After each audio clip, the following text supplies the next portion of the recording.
कौन आप जानते कि सब सरकारी ऑफिस रे काम करथबा कर्मचारी सरकारी कर्मचारी नुहंती। क्या बोला तूने?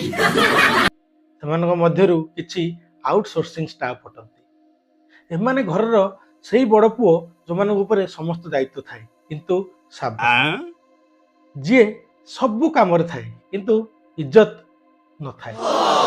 एमाने सरकार काम करती सत कथा किंतु कॉन्ट्रैक्चुअल ऑफिस रे सबुठु अधिक काम एमाने करिथांती किंतु सबुठु कम दरमा एमानकर।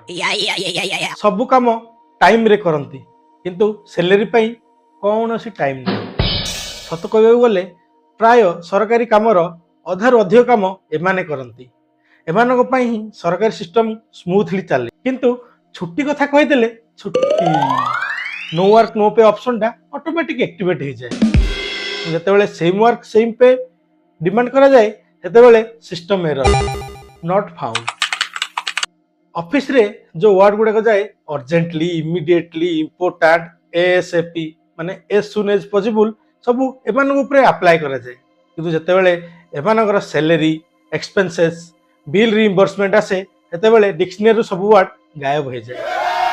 यही सब आउटसोर्सिंग स्टाफ को प्रॉब्लम यही भलिया घा जहाँ कहा देखे हुए कि कहा कही हुए।